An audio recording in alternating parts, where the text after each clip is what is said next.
Hello everybody and welcome to another episode of the Supercar Diaries.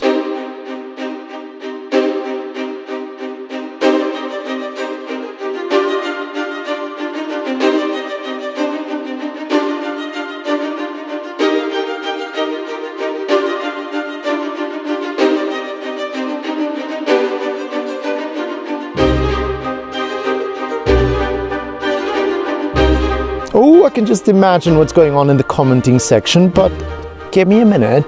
This is the SF90. It is Ferrari's first for everybody production hybrid supercar.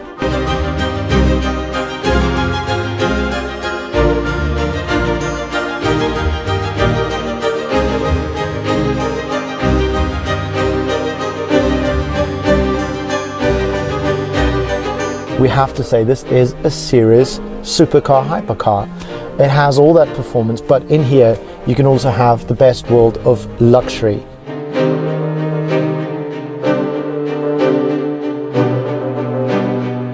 Yes, we have the LaFerrari, but the LaFerrari was limited to a certain amount of numbers. This car is available for everybody that has the money to put that down. There is something that both of these have in common. They can really go ape on the track.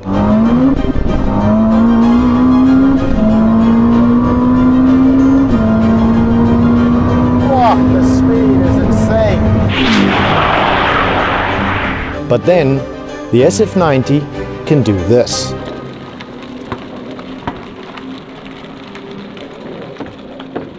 Now the reason why I said front wheel drive is because this car has got 3 electric motors and 2 of them are placed at the front, which means it can drive in an all electric mode. You're hearing all kinds of noises because there's no thundering V8 at the back. In a totally silent Ferrari. Ferrari says you can get about 25 roughly kilometers when you drive it nicely with the battery by itself. And there's more electric in this car, not just those motors. It's got electric steering, it's got electric brakes, which means between the brake pedal and the actual brakes, there's only a wire and a computer, no physical connection. Probably mostly use it when leaving the house early in the morning, not to wake up the kids or the wife. But since this is a Ferrari, let's throw her into life.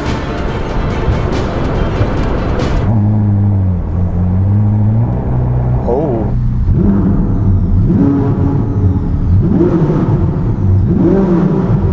You're asking yourself, who's doing what? What's electric? What's combustion? What's the relationship between the two, and are they understanding each other?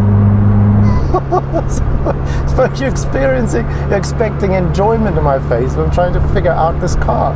This hybrid car with a 3.9 litre twin turbocharged V8 engine, wait for it, that has been bored into a now 4 litre, as we said, really lying down in the bosom of this car. I've never seen a car with an engine placed so low. And that 4 litre twin turbocharged V8 produces 770 kilowatts by itself, and the electric motors combined will give you 230 with a whopping, mind-bending, nose hair pulling, out of your mind 1,000 horsepower.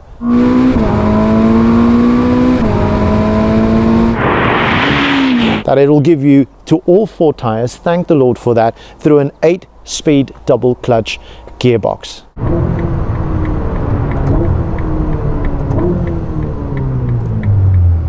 Zero to 100, 2.5 seconds. 200, 6.7. Top speed, 340. Wow, the speed is insane. I feel that it's a little bit longer than the F8, but I can't say for sure. It's mostly because of the elongated nose and the fact that it has a sort of inward slant in the middle section. It also has the same S-duct air inlet system in the front, similar to the 488 Pista, chasing that air over the bonnet, over the car. This car obviously working the aerodynamics to 400 kilograms of pressure at about 250 kilometers per hour, which is a really good thing.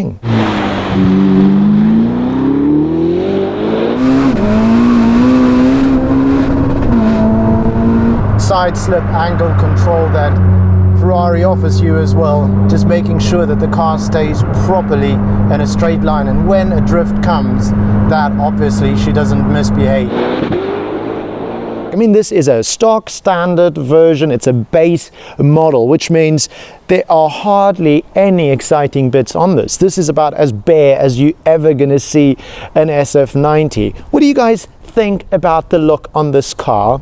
The front lip of this car, I think, could do with a little bit more carbon fiber. Also, these fins on the side, this little bit over here. But I think all of those things are going to happen once we get our fingers on it. On the top side of the hood, just underneath the window, there's this black portion over here. Now, in the Ferrari 812 Superfast, we have a carbon fiber section that fits in nicely under there on the Ferrari F8 as well. Whew, let's talk about the wheels. What do you guys think about the wheels in this car? I feel that they almost a little bit small. I feel this car could do with a set of different wheels, just a different look. I loved what we did with the F8 in that gray with the golden rim. I suppose this car can look equally awesome if it had the same.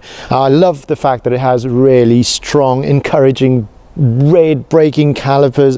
I look super sexy, obviously clamping its teeth onto those carbon ceramic brakes. Moving on along the side, just look how much space there is between the top of the wheel and the wheel arch. It's just, it looks like it's going to climb a pavement, and that really should change. Nice large mirrors so you can see who's behind you. Could add a touch of carbon there, in my humble opinion. Then you've got this sort of machined mesh on either side of that, and similar that you have on the 488 Pista, there's the cavity in the back of the car for the airflow. Above that, of course, this sort of winged area where also the spoiler is an active spoiler to give it even more downforce. When it comes to the utmost rear of the car, you can see the two centered tailpipes on each side coming out, just looking, I mean, typical for Ferrari. And I love the fact that they are quite big, even on this very, very standard one. There is a big diffuser at the back of this car. I really think that would look fantastic in carbon fiber as well. Right at the back, looking at it from the backside, you can see that this car has different taillights. Now, our SF90 might be a hybrid, but she still has that 4-liter twin turbocharged V8 resting really deep in her bosom. So we obviously want to know, how loud is this engine in stock form? 105.4 decibel, not very loud. I think that plane is nearly louder.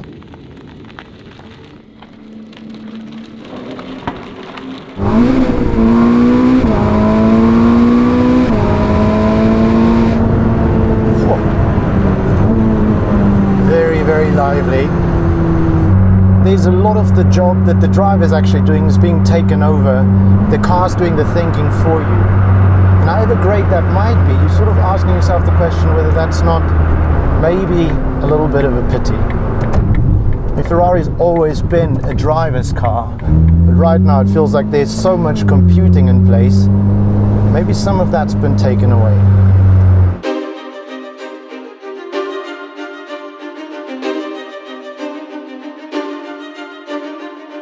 Now, the interior of the SF90 has been totally redesigned. It's a nice touch of leather. I love the red stitching.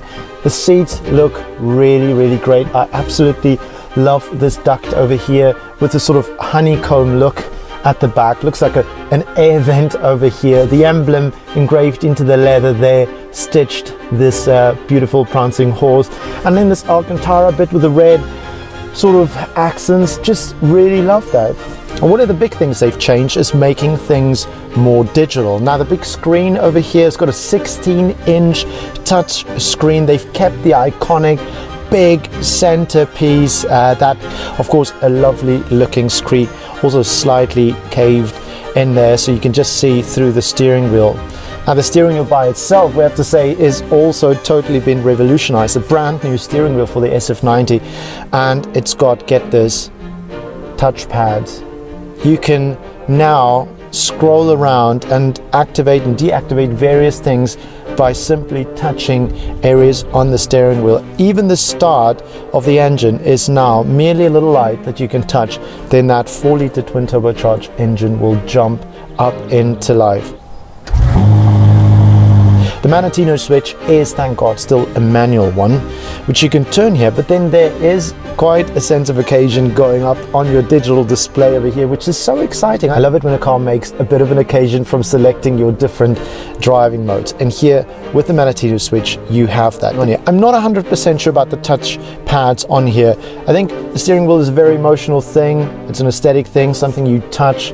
And maybe if you're doing a longer journey and you're not racing and you want to just rest your hands somewhere on the wheel, you might eventually just brush over something, and who knows if you maybe activate or deactivate something. Paddles situated at a perfect position, good rake and reach. The seats are comfortable, at least from the amount of time I've spent in this car. One of the great things Ferrari has done with the SF90 is they've really given us this gorgeous gear selector lever down there that harkens back to an era where we had manual shifters. Ferrari, that's a really, really nice touch. And then just under the SF90 Stradale logo over here, you have another screen similar to what you have in some of the other Ferraris, where your passenger can see all kinds of information about how fast you're driving and so on and so forth. Try not to throw up. This looks like a Zippo. Let me just do my cigar there, my Ferrari cigar. Yeah, not that exciting. It's it looks very valuable. Don't want to drop it. They've moved this right down over here in the center, and you can really place this key all the way in there, and it rests firmly in that cavity. But here's the problem: can't get it out. It's really quite the task to get it out. I can't get it out. Let us know in the comments what you guys thought about this car, what you thought about the looks on it, about the way it goes, what it sounds like. And as we said before, do let us know what you think we should be changing on it. We'd love to hear your comments. If you haven't yet, subscribe to our channel and also follow us on Instagram at Novitec Group, or me personally at Björn de Kock. I'll see you guys in the next one. Ciao.